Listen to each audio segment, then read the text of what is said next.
2007 সালের ডিসেম্বরে পাকিস্তানের ফেডারেল শাসিত এলাকার বিভিন্ন জঙ্গি গোষ্ঠীকে এক করে টিটিপি প্রতিষ্ঠা করা হয়। গোষ্ঠীটি আন্তর্জাতিকভাবে সন্ত্রাসবাদী সংগঠন হিসেবে চিহ্নিত।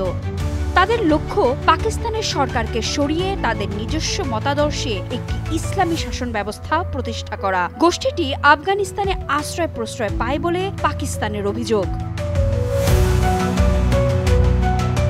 এসব অভিযোগ পাল্টা অভিযোগের মধ্যেই গত 9 অক্টোবর আফগানিস্তানের কাবুলের পূর্বাঞ্চলে শক্তিশালী বিস্ফোরণ ঘটে।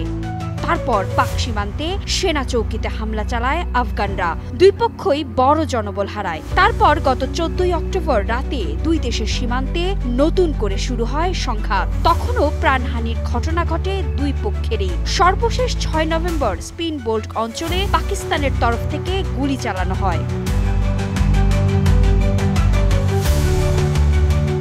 হামলাটি হলো তুরস্কের দুই দেশের শান্তি আলোচনার মাঝেই। তার জেরে কাবুল ইসলামাবাদ সম্পর্ক এখন চরম সংকটে। দুই পক্ষ গত 19 অক্টোবর কাতারের রাজধানী দোহায় একটি যুদ্ধবিরতি চুক্তি স্বাক্ষর করেছিল।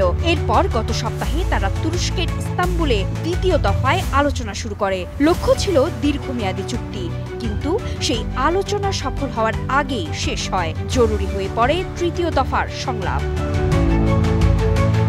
আলোচনার মধ্যেই গত 6 নভেম্বর পাক আফগান সীমান্তের স্পিন বোল্ট শহরের কাছে গুলি চালিয়েছে পাকিস্তান।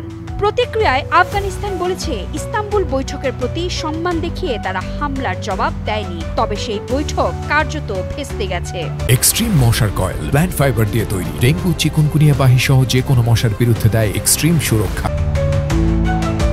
এমন পরিস্থিতিতে একটি খবর গুরুত্বপূর্ণ হয়ে উঠেছে। শান্তি আলোচনা শুরু হওয়ার সঙ্গে সঙ্গেই আফগানিস্তানের সরকারকে সমর্থন দিয়েছে রাশিয়া, তাও ওই হামলার দিনেই।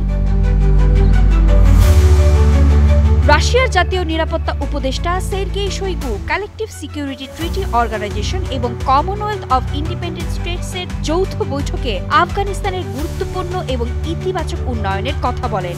দেশটির নিরাপত্তা পরিস্থিতি নিয়েও উদ্বেগ প্রকাশ করেন শোইগু।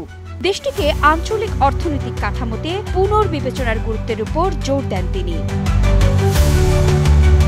একই বৈঠকে বক্তব্য রাখার সময় সিএসটিওর মহাসচিব ইমাঙ্গিল তাজগাম্বেতভ আফগানিস্তান ও তাজিকিস্তানের মধ্যে সীমান্ত নিরাপত্তা জোরদার করার জন্য ওই কর্মসূচি বাস্তবায়নে জোর দেন। তিনি বলেন, আফগানিস্তানের স্থিতিশীলতা এবং উন্নয়ন তার প্রতিবেশী দেশগুলো, বিশেষত সিএসটিও সদস্য দেশগুলোর স্বার্থের সঙ্গে মেলে। সম্প্রতি আফগানিস্তানের কৃষি মন্ত্রীর সঙ্গে দেখা করেছেন ভারতীয় কূটনৈতিক মিশনের প্রধান। কৃষি খাতে কাবুলের সক্ষমতা বৃদ্ধি এবং গবেষণায় সহায়তা করবে বলে ভারত কথা দিয়েছে। এর আগে আফগান পররাষ্ট্রমন্ত্রী ভারতে এসেছিলেন। ভারতের সঙ্গে আফগানিস্তানের সম্পর্ক যে মজবুত দৃঢ় হচ্ছে তা বেশ কিছুদিন ধরেই স্পষ্ট।